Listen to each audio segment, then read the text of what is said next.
Welcome to the SAP Center in San Jose, California. This is the home of the San Jose Sharks, an NHL team that not only has one of the best logos in its entire sport, but it has had one of the best sustained success rates without winning a championship in sports history. Let's explore. The Utah Jazz and Phoenix Suns have been to the postseason 31 times in NBA history without winning an NBA title. The Jazz have played 49 seasons, while the Suns have played 55. And Michael Jordan may have had more than a thing or two to do with those heartbreaks. In the NFL, the Minnesota Vikings have made the playoffs 30 times without a Super Bowl victory in their 61 years, including making 4 trips to the Super Bowl in a row and still being empty-handed. In the NHL, the Sabres and the Canucks both played 51 seasons without winning a cup. The Sabres have made 29 playoffs, while the Canucks have made it 28 times. The Denver Nuggets have been to the NBA playoffs 28 times without winning as well in their 47 years in the league. The Indiana Pacers is a bit of a weird case because they've made 27 NBA postseasons and 9 ABA postseasons without a title in their 53 years. You can count it as 27, 36, I don't care. The last 3 teams are the Tennessee Titans, the Houston Oilers of the NFL with 25 playoff trips in 57 years, the New Jersey/Brooklyn Nets, 23 playoff appearances in their 47 seasons, and the Buffalo Bills have 21 playoff trips in 57 years, all without winning any kind of championship in their respective sport. However, in looking back here at our Sharks, they've made 21 postseasons without a title in only 30 years of existence. The Sharks missed the postseason for the last 3 years and their first 2 years in the NHL. So that means that during a 25-season span, all 21 of those playoff trips took place. That is an impeccable run. But even with all that success, they experienced a lot of heartbreak. The Sharks ripped through the playoffs in the 2003-2004 season, beating the Blues in 5 and the Avs in 6, only to lose to the Calgary Flames in the conference final in 6 games during a 104-point season for them.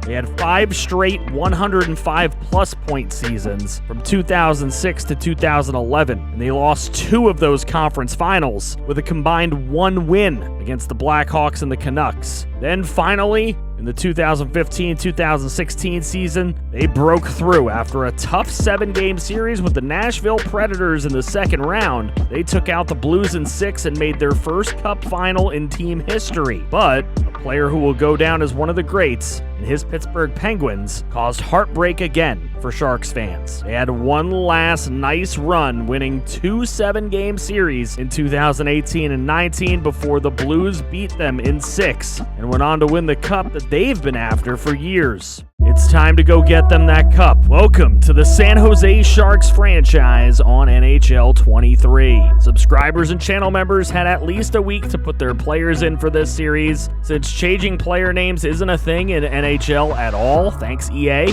all these players had to be created by me. I also assigned them to a team at random with 3-year, 2-way contracts, and I, FG, am ready to GM this team that is tied for the worst team in the Pacific Division with the Kraken.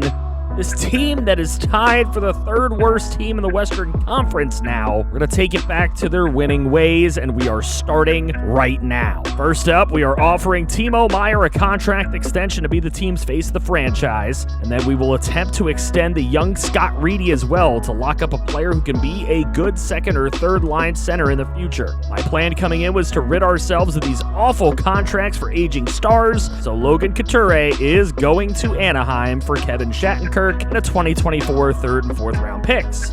34-year-old Nick Bonino is next in line to go since we're not going to re-sign him, and we can get a 2023 3rd and a 2024 7th from the Predators back for him. Matt Nito has an expiring contract at 30 years old, and we're going to ship him to the Rangers for a 2023 Winnipeg Jets 6th round pick. This trade right here doesn't do a ton for us, but we're going to dump Erik Karlsson's awful contract to the Coyotes for Pat Nemeth and a 2024 7th rounder from the Coyotes, saving nearly $9 million.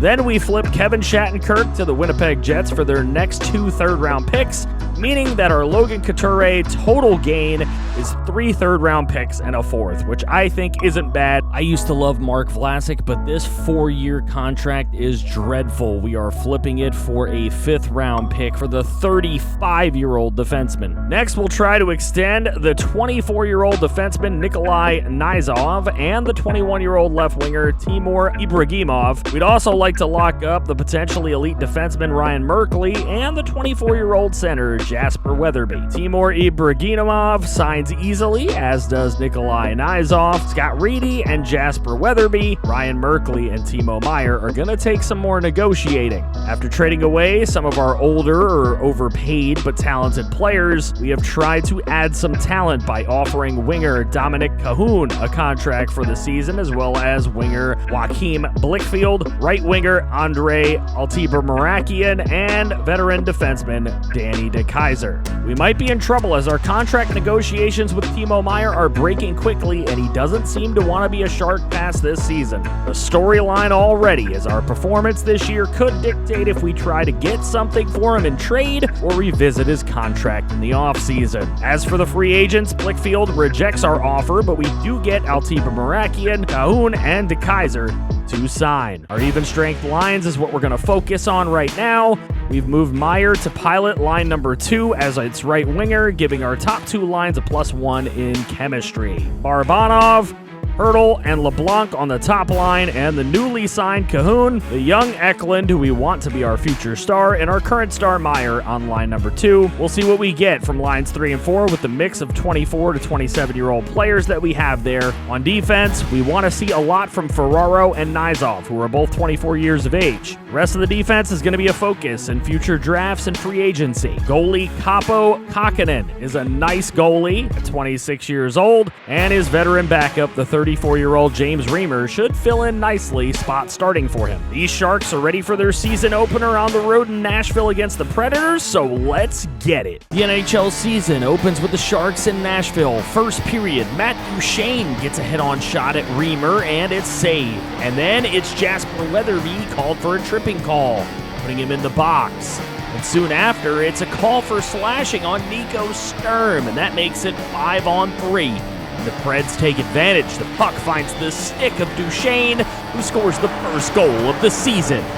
Into the second period we go, and the Preds get another nice shot on goal, saved by Reimer. Zach Sanford and Patrick Nemeth get into a little scuffle, and Nemeth ends up victorious in the fight as both players hit the box for 5 minutes.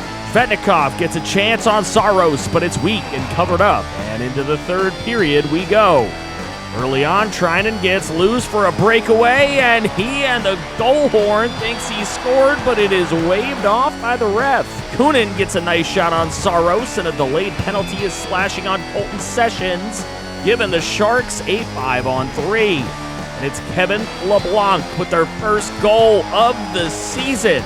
But late in the game, Preds pull Saros for an extra man, and Filip Forsberg gets the game winner on Reimer. Predators take their home opener 2-1. Niederreiter with an assist, and for the Sharks, Gregor and Lindblom assisted the LeBlanc goal. After the opener, we find out that Nico Sturm has an arm injury, and he'll be down till October 14th. Sharks home opener at SAP Center hosting the Predators. First period, Yossi ends up with a nice shot, but it's gloved. And then it's Tomasino with a nifty pass to Janot, who has no problem scoring the goal to take the early lead. Sharks turn the young man, William Eklund, off his own rebound, and it's his first career goal, as fans in San Jose hope to see that for a long time. Second period was quiet, but Preds attack. Sanford misses, but Tomasino does not. 2-1 Preds heading into the third period. Here come the Sharks. Hurdle misses. Barbanov misses. Later it's Ferraro, and he is stopped by Saros too.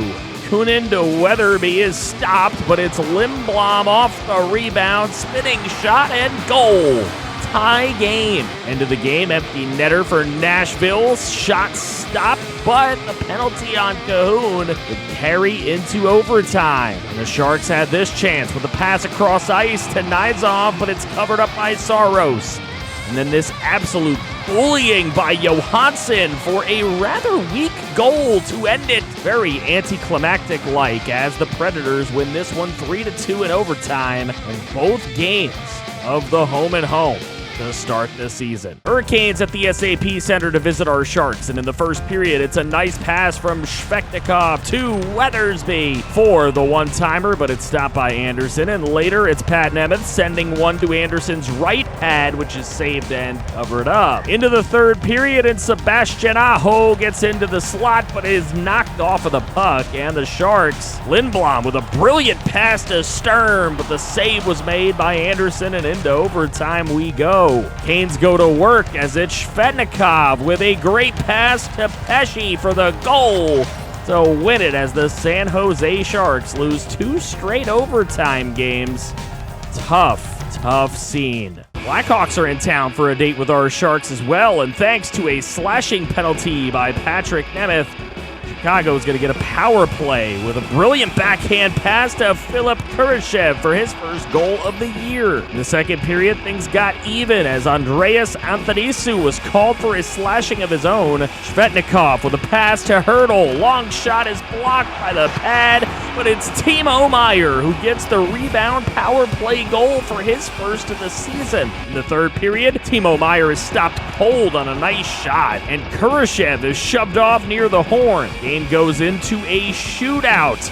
After a scoreless overtime, Patrick Kane too fancy. Thomas Hurdle snaps it into the net. And from there it is 1, 2, 3 straight shots stop cold as Hurdle's shootout goal is the game winner. And James Reimer doing the gritty for the Sharks' first win of the season. Sharks' first game on an East Coast swing at the Islanders. And in the first period of this one, Isles got going early with Josh Bailey taking it all the way up the ice. And a spinning shot for the game's first goal and his first of the season. Later on, Will Eklund gets smashed to the floor, and Luke Kunin takes exception to that, starts a fight with Cal Clutterbuck, and Clutterbuck ends up being victorious in the fight. They both get 5 minutes. Sharks get their revenge later, though, with Eklund. Nice backhand pass for Cahoon to get his first of the year. And after a very eventful first period, nothing until overtime, where Kunin finds Barbanov for the game-winning goal. So both involved in the fight early on. Eklund, who took that hit, and Kunin, who fought for him, end up getting assists in a 2-1 overtime road win over the Isles for our Sharks. After the game, Evgeny Svechnikov was found to have a hammy issue, so he'll be out until October 30th. Through 5 games, the Sharks are 2-1-2, stacking up 6 points. Good enough for 4th in the Pacific Division and 6th overall in the Western Conference. How far do you think the Sharks can go this season? Let me know in the comments section below what you thought of the contract dumps and the team's play thus far. And if you're in for the long haul of this series, slap that like button, share this everywhere you possibly can do it, and be back for the next one. Check out some more new content right here, and thank you to everyone for supporting this series and every other series on the channel. And thank you for channel members going the extra mile to support this channel. Special shout out to the franchise quarterbacks T-Clink24 and Christian Horn, as well as our only general manager, Matthew Hackett. I love you, FG fam. Take care.